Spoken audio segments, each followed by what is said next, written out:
Hello friends, हमारे YouTube channel UKG study point में आपका स्वागत है।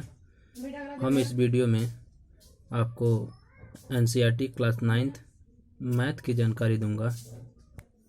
यदि आप 9th-10th में मैथ पढ़ते हैं तो आपको इंटर में साइंस आसान हो जाएगा। इंटर में साइंस में जो फिजिक्स है, फिजिक्स आपका टोटली मैथ ही है, तो उसके लिए आपको हाई स्कूल मैथ बहुत ज़रूरी होगा। इसलिए मैं आपसे ये कहूँगा कि हाई स्कूल मैथ ज़रूर पढ़िएगा। और मैं अपने इस वीडियो में मैथ का हर पार्ट जो कवर करूँगा और अच्छे से, ताकि आपको बेहतर समझ में आए। चलिए हम शुरू करते हैं। तो सबसे पहले हम विषय सूची देखेंगे। विषय सूची में आपको क्या क्या पढ़ना होगा। तो संख्या पद्धति पढ़ना होगा, रियल नंबर्स पहला चैप्टर। उसके बाद आपको पॉलिनोमियल्स पढ़ना होगा, जिसको बहुपद कहते हैं। फिर आपको कोऑर्डिनेट ज्योमेट्री पढ़ना है, निर्देशांक ज्यामिति जिसे कहेंगे। दो चरों वाले रैखिक समीकरण यानी लीनियर इक्वेशन बोलते हैं। फिर यूक्लिड की ज्यामिति का परिचय यानी इंट्रोडक्शन ऑफ यूक्लिड ज्योमेट्री आपको पढ़ना है। पुनः आपको रेखा और कोण पढ़ना है, ट्रायंगल पढ़ना है, त्रिभुज। फिर आपको चतुर्भुज पढ़ना है, समांतर चतुर्भुजों और त्रिभुजों के क्षेत्रफल। वृत्त पढ़ना है आपको। आगे आपको रचनाएं चैप्टर पढ़ना है, हीरोन का सूत्र पढ़ना है, पृष्ठीय क्षेत्रफल और आयतन पढ़ना है, जिसमें घन, घनाभ, बेलन और शंकु होगा। फिर लास्ट चैप्टर आपका जो है सांख्यिकी और प्रायिकता है। तो इस तरीके से आपको मैथ में 15 चैप्टर कवर करना है, जिसको मैं बेहतर तरीके से, ताकि आपको समझ में आए, सारे चैप्टर को मैं कवर करूँगा।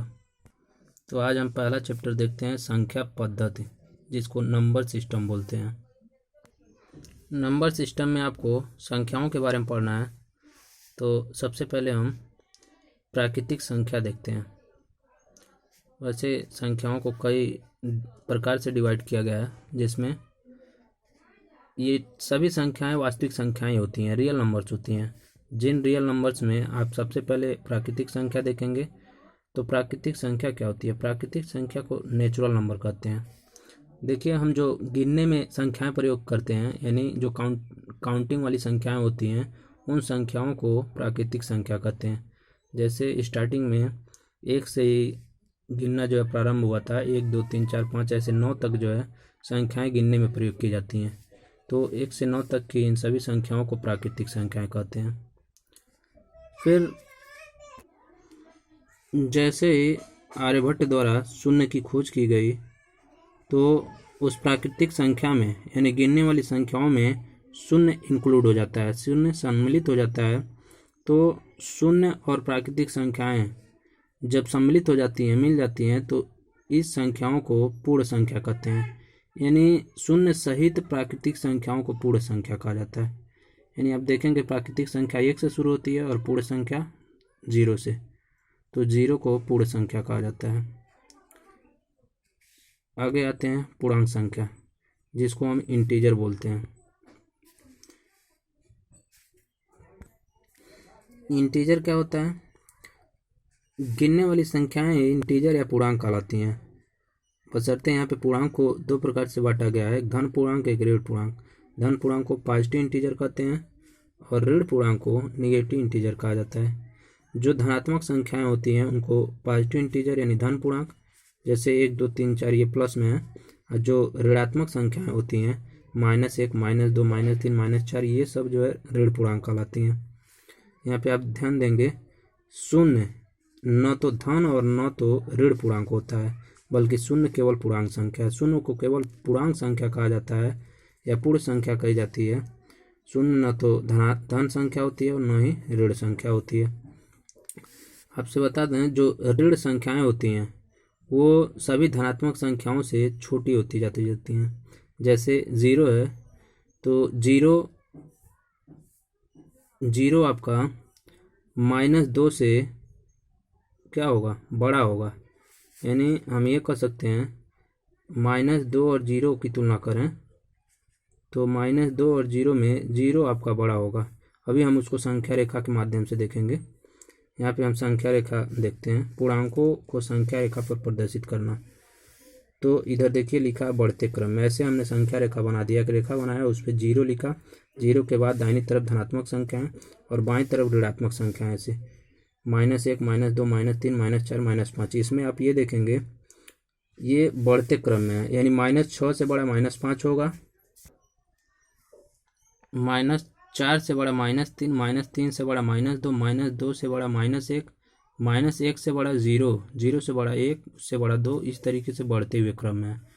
कभी कभी क्वेश्चन आ जाता है कि -5 और -1 में कौन बड़ा है, तो -5 और -1 में बच्चे -5 जो है बड़ा लगा देते हैं, क्योंकि यहाँ पे संख्या रेखा पे आप देखेंगे -5 इधर है, उसके बाद -1 है, तो काफ़ी दूर बाद -1 है, तो इसलिए -1 बड़ा हो जाएगा। इसको आप ऐसे भी समझ सकते हैं, ये 5 रुपया ऋण में है उधार में, और ये 1 रुपया उधार में है, तो जो ज़्यादा ऋण होगा वो छोटा हो जाएगा, जो कम ऋण होगा वो बड़ा हो जाएगा।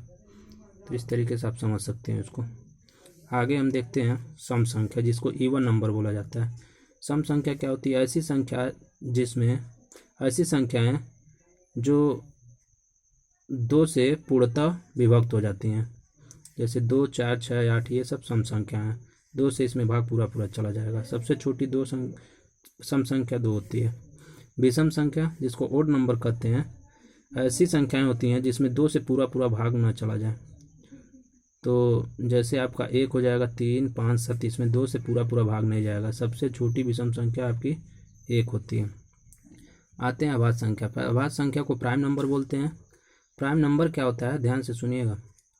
प्राइम नंबर यानी अभाज्य संख्याएं ऐसी संख्याएं होती हैं जिसमें जो स्वयं और खुद से कटे, यानी जो स्वयं और खुद से विभाजित हो, उसको अभाज्य संख्या कहते हैं। जैसे 2 में 2 से भाग दे सकते हैं, पूरा पूरा भाग चला जाएगा, और 1 से। फिर 5 है, 5 में भी 5 से भाग दे सकते हैं और 1 से, बाकी किसी संख्या से 5 नहीं कटेगा। तो ऐसी संख्याएं जो खुद से कटें और 1 से, उसको अभाज्य संख्या कहते हैं। 2, 3, 5, 7, 11, इस तरीके से और भी संख्याएं होती हैं। तो आपका होमवर्क रहेगा, घर से 100 तक की अभाज्य संख्याएं लिख के लाइएगा। घर से आपको 100 तक की अभाज्य संख्याएं दिखाना है। आप ऐसे प्रयास करके 100 तक की अभाज्य संख्याएं लिखिएगा। जो कुल संख्याएं 25 हो सकती हैं संभवतः, तो कुल 25 अभाज्य संख्याएं हो सकती हैं 100 तक। आप घर से नोट्स बना के लाइएगा इसका, और आप सब दिखाइएगा हमको। आगे देखते हैं भाज्य संख्या, कंपोजिट नंबर। एक और स्वयं के अलावा अन्य संख्याओं से जो संख्या विभाजित होती है उसको भाज्य संख्या कहते हैं। जैसे 4 में देखिए 4 से भी भाग जाएगा, 2 से भी जाएगा, 1 से भी जाएगा, यानी कई संख्याओं से भाग चली जा रही है, इसलिए 4 को भाज्य संख्या कहते हैं। यहाँ पे 4 सबसे छोटी भाज्य संख्या होती है, और अभाज्य संख्या सबसे छोटी 2 होती है। ये चीज़ दिमाग में बैठा लीजिएगा। एक देखिए, भाज्य और अभाज्य में 1 नहीं आया है, इसका मतलब 1 न तो भाज्य है और न ही अभाज्य संख्या है। 1 को न ही भाज्य कहते हैं और न ही अभाज्य कहते हैं। आगे आते हैं परिमेय संख्या। परिमेय को रेशनल नंबर बोलते हैं, जो क्लास 8 में आप पढ़े होंगे। परिमेय संख्या, रेशनल नंबर ऐसी संख्या होती है जिसे P/Q के रूप में व्यक्त किया जा सके। P/Q का मतलब अंश बटे हर, और हर 0 ना हो। जैसे 1/2, -3/5, 0, 6। ये देखिए P/Q यानी अंश बटे हर, इधर अंश बटे हर। 0 को 0/1 लिख सकते हैं, 6 को 6/1 लिख सकते हैं, ये भी एक परिमेय संख्या होगी। अपरिमेय संख्या, इरेशनल नंबर, ऐसी संख्याएं जिन्हें P/Q के रूप में न लिख सकें उन्हें अपरिमेय संख्या कहते हैं। जैसे करीम 2, करीम 3, करीम 5, इन सब का जो है वर्गमूल नहीं होगा, यानी इन्हें जो है परिमेय संख्या के रूप में नहीं लिख सकते हैं, इसलिए इनको अपरिमेय संख्या कहेंगे। तो इतनी जो है संख्याएं थी, इतने संख्याओं के बारे में हमने चर्चा किया। बाकी अगला टॉपिक और अभ्यास आप कल देखेंगे। फिलहाल इस वीडियो में हम इतना ही रहने देते हैं। तो सभी संख्याओं को आप अच्छे से घर से समझ के और लर्न करके आइएगा। और अभाज्य संख्या 1 से 100 तक का बीच 1 से 100 तक के बीच की जो भी अभाज्य संख्याएं हैं उनको आप ज़रूर लिख लीजिएगा, ज़रूर पता कर लीजिएगा क्या क्या होती हैं। तो नंबर सिस्टम में फ़िलहाल इतना ही संख्याएं। अगर ये वीडियो मेरा पसंद आया होगा आपको, तो इस वीडियो को सबसे पहले लाइक कीजिएगा और फिर मेरे चैनल को सब्सक्राइब कीजिए और शेयर ज़रूर कीजिएगा। धन्यवाद।